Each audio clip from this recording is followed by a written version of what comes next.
got this box. And inside the box were these 11 by 14 pictures. And then it said Need for Speed. And they're like, oh, that's a video game that I played when I was younger. In between the cards, the artwork, they said, we need you, Michael Bay, to help us come up with a trailer. Well, I think Michael Bay clearly has an incredible eye for action and for these adrenaline-pumping movies, and so it seemed natural to put him involved in creating this trailer, because when you look at it, it looks like the next big blockbuster movie of the summer.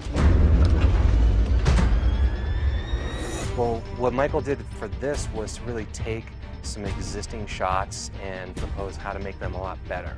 Can you do one right at the end, just a little less motion blur, just a couple options? Is that possible?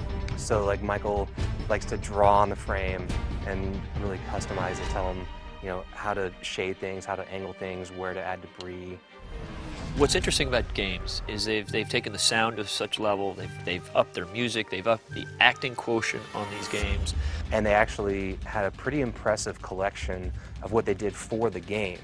And now what Ethan has done with it is really taken it into the more of that marketing trailer world and made it kind of hyper-real rather than just realistic.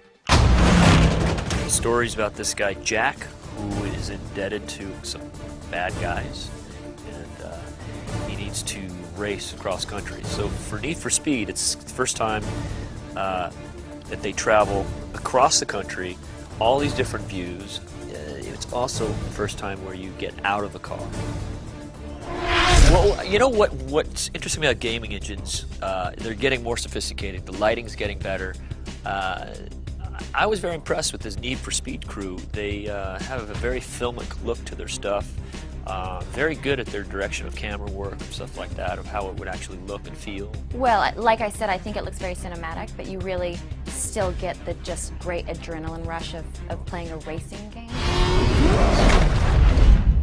Yeah, I mean, it's never really been done before. The fact that, you know, in the video game world, we've made some amazing trailers and we've worked with great directors in the past, but I don't think any of us ever thought, you know, when we started on this journey that we'd end with working with Michael Bay. You know, what I try to do in my trailers is try to get your heart racing to the end of it. I just think it's a real piece of art. It really is a very intense experience to watch it.